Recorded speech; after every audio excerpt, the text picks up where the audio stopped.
이번 시간은 법규입니다. 바로 살펴보도록 하겠습니다. 81번입니다. 81번 첫 번째 문제부터요. 2025년 1월 1일부로 새롭게 시행하는 문제에 해당하는 것입니다. 고용보험법령상 간로 안에 들어갈 숫자의 연결이 옳은 것은인데요. 육아휴직 급여는 지금 바뀌었죠. 25년 1월 1일부로. 육아휴직 시작일을 기준으로 한 통상임금 맞고요. 통상임금 여기에 자주 평균 임금 나오는데 눈여겨보시고요. 통상임금의 100분의 100에 해당하는 금액을 월별 지급하기로 되었습니다. 그래서 기존의 보기였던 80, 50 이런 것 해당하고 통상임금의 100분의 100이라는 거 잘 가져가시고요. 다만 해당하는 금액이 얼마를 넘는 경우 상한선이 월별로 변경되었습니다. 어떻게? 이렇게요. 시작하고 3개월 동안은 250만 원, 3개월에서 6개월 동안은 200만 원, 그리고 그 이후에는 160만 원인데요. 250만 원, 200만 원, 160만 원 처음이니까 나올 수 있겠지만 일단 이것 세부적인 것보다가 통상임금 100분의 100가 상한 금액이 변경되었다는 것과 하한 금액인 해당 금액이 70만 원보다 적은 경우에는 70만 원, 하한 금액은 그대로 가져갔다라는 것 잘 확인하시길 바라겠습니다. 여튼 기존보다 더 많이 준다라는 내용입니다. 82번 가겠습니다. 국민평생직업능력개발법령에 관한 설명으로 틀린 것은인데요. 제대군인 제대하고 나면은 그렇죠. 직업 가져야 되니까 국민평생직업능력개발법령의 주요 대상자가 될 것입니다. 제대군인 및 전역 예정자의 직업능력개발 훈련은 중요시되어야 된다. 맞는 이야기고요. 산업재해보상보험법에 따른 근로복지공단은 직업능력개발훈련시설을 설치할 수 있습니다. 그리고 국민평생직업능력개발법령에 관한 근로자란 사업주에 고용된 사람과 취업할 의사가 있는 사람이기 때문에 우리 지금 일하고 있지 않아도 내일 배운 카드 만들어서 지원받을 수 있다라는 것이죠.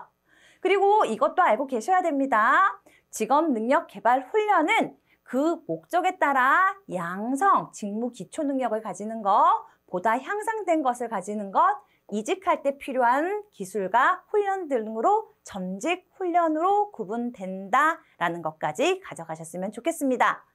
항상 이 세 군데의 산업인력공단, 장애인 고용공단, 그리고 근로복지공단은 해당이 된다라는 것 또 눈여겨 계속 익숙하게 보시길 바라겠습니다. 83번입니다.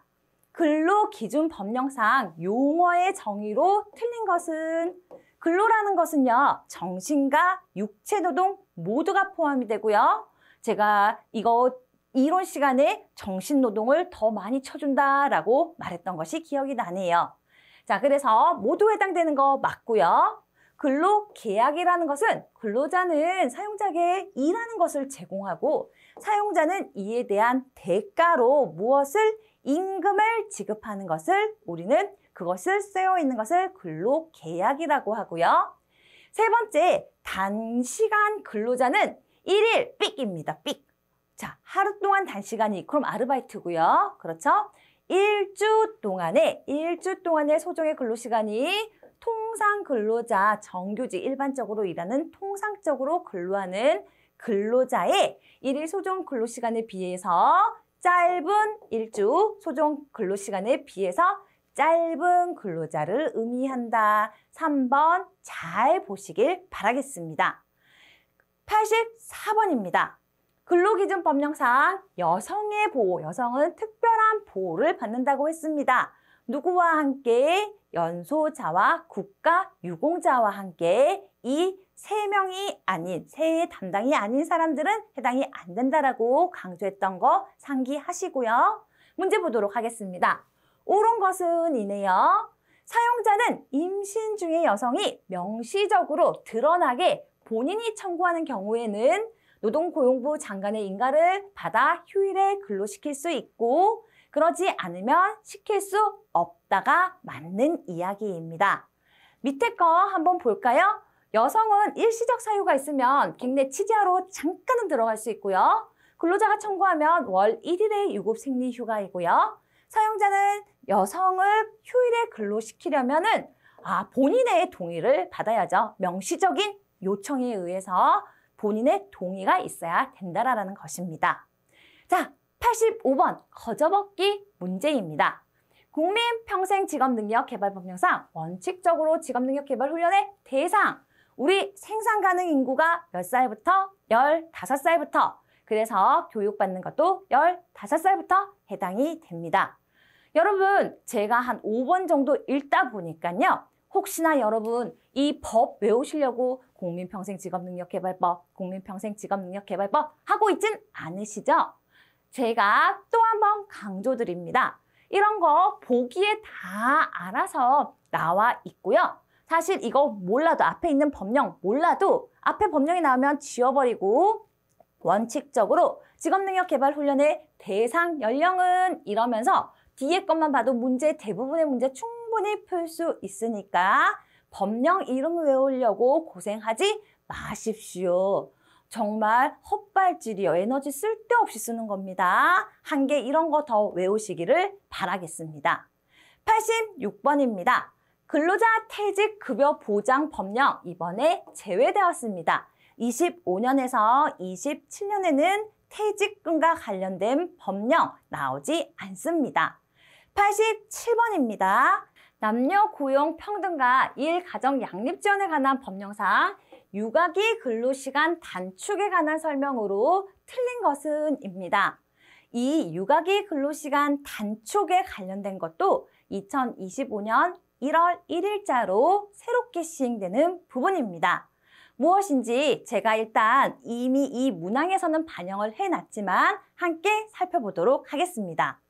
사업주는요, 육아기 단축 시간을 하고 있는 근로자가 명시적으로 청구가 있으면 단축된 근로시간 외에 15시간 이내의 연장 근로를 시킬 수 있습니다. 15시간이 아니라서 그렇지 연장 근무할 수 있습니다. 왜 단축 시간 한다면서 왜 연장 근무는 하는 거야? 이상하게 생각될 수 있지만 아이를 오전에 데려다 주는 시간 때문에 1시간 늦게 출근하고 그 이후에는 이 관리 시스템이 돼서 연장 근무할 수도 있죠. 그럴 때 우리는 주당 15시간이 아니라 단지 12시간 이내로 할 수 있기 때문에 이 1번이 틀린 답이고요. 그리고 이번에 변경된 내용은 바로 2번인데요. 원칙적으로 사업주는 근로자가 초등학교 6학년, 이게 굉장히 많이 확대된 것입니다.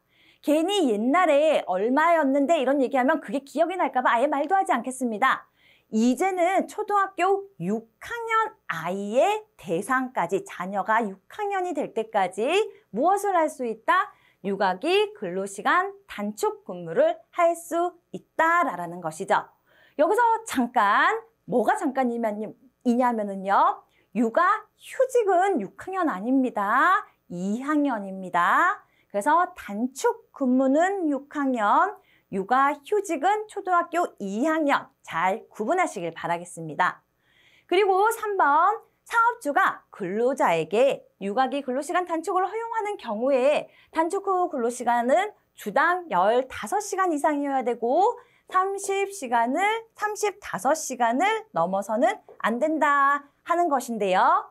우리가 정상 근무 시간이 1일 8시간, 8호 40인데 1시간이라도 단축을 해야 단축 근무니까요.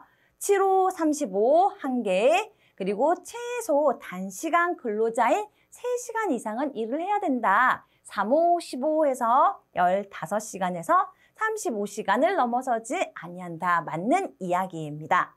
그리고 이 부분 다 산정 기간에서 제외한다라고 되어 있는데요.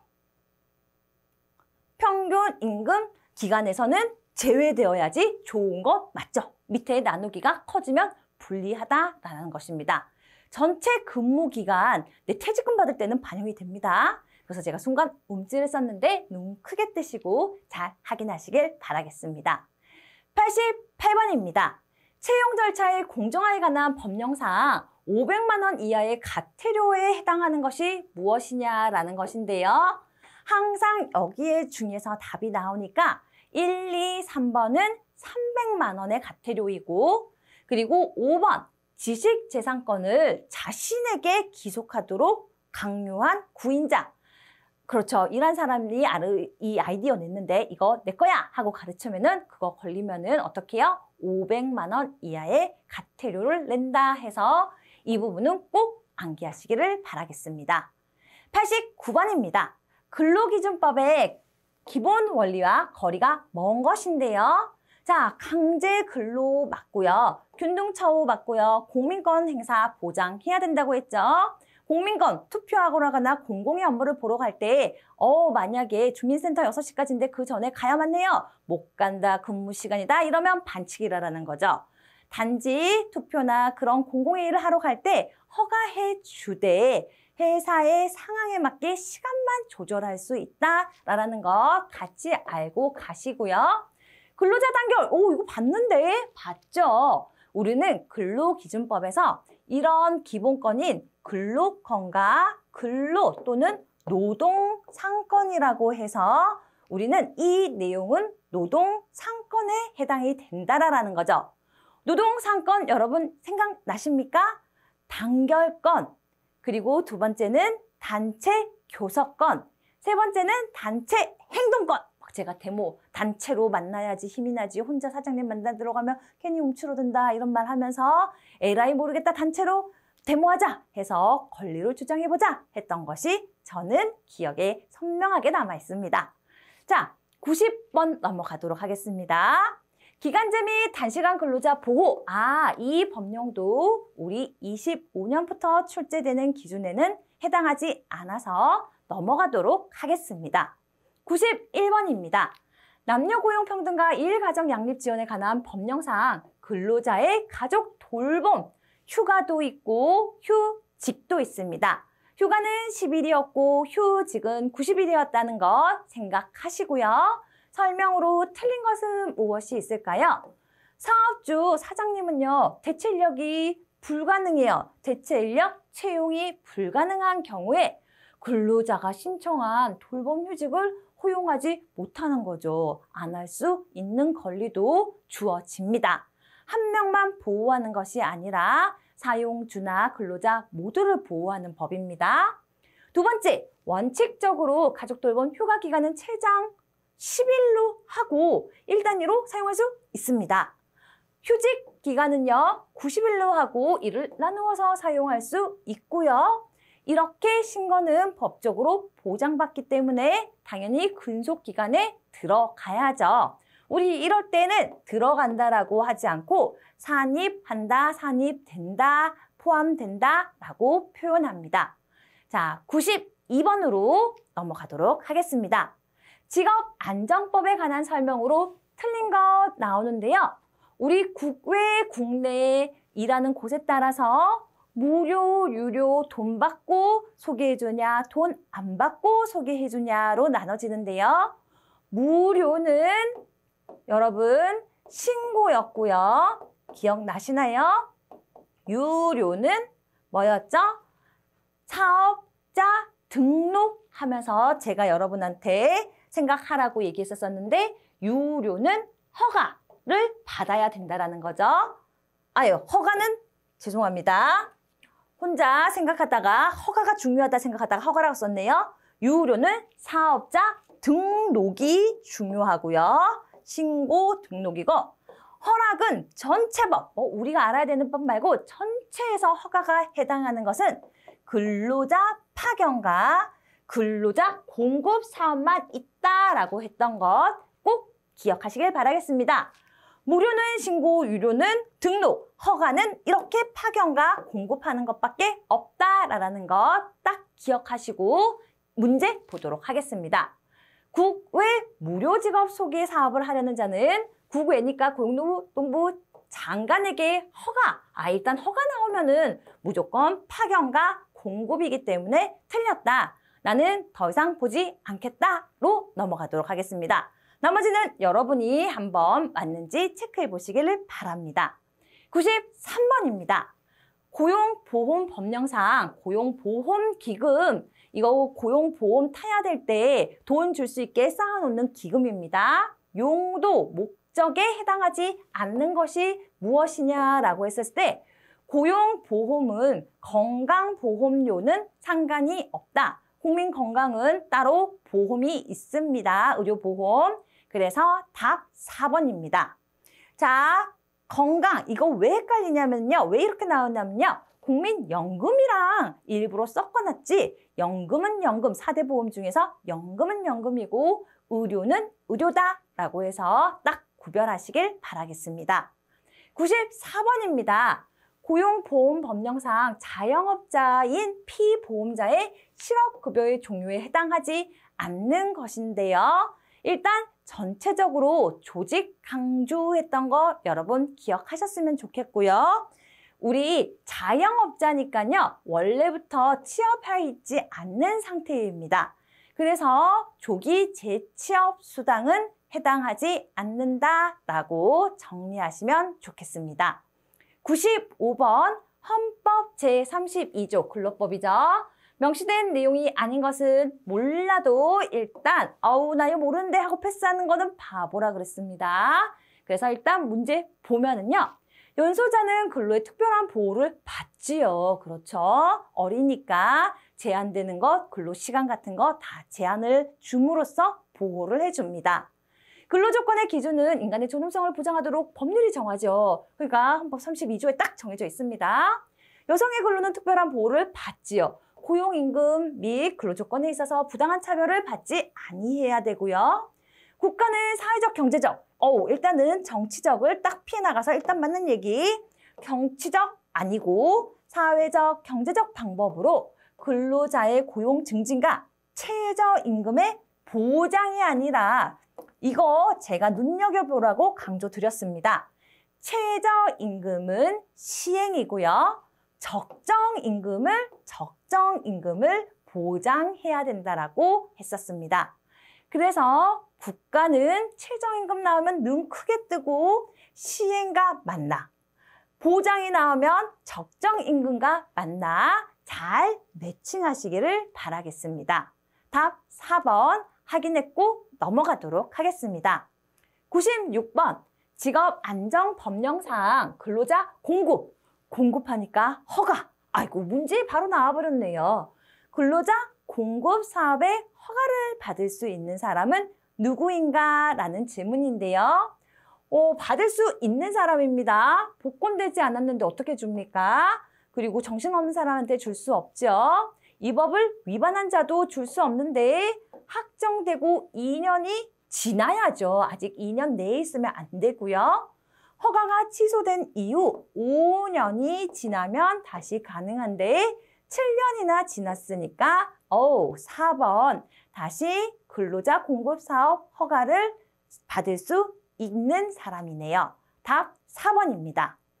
97번 고용상 연령차별 금지. 고용상 이번에 해당되지 않는 문제입니다. 98번입니다. 고용정책기본법령상 이것도 감사하게 연이어 해당되지 않는 문제입니다. 99번입니다. 남녀고용평등과 일가정양립지원에 관한 법령상 모성보호에 관한 설명으로 옳은 것인데요. 이번에 모성보호에 관련된 것 91번에서도 봤듯이 그렇죠. 육아휴직 급여를 비롯해서 돌봄 기간 그리고 이 부분은 변경된 것이 나오나 안 나오나 눈 크게 뜨고 한번 살펴보셔야 됩니다. 국가는 출산 전후 휴가를 사용한 근로자에게 그 휴가 기간에 해당하는 평균 임금이 아니라 그랬습니다. 앞에서 어떤 금액이요? 네, 통상 임금에 해당하는 100분의 100을 상한가는 1에서 3, 3에서 6 이후에 해서 차등으로 준다고 했고요. 하하는 70이다 라고 했던 것 기억하셨으면 좋겠습니다. 2번 근로자가 사용한 배우자 출산 휴가는 유급으로 한다. 이거 답 맞네요. 유급입니다. 배우자 출산 휴가는요. 근로자의 배우자가 출산한 날로부터 90일이 원래였는데 아닙니다, 여러분. 120일이 지나면 청구할 수 없다. 여유를 더 많이 줬게 이번에 변경되었습니다. 120일 이내에 신청할 수 있습니다.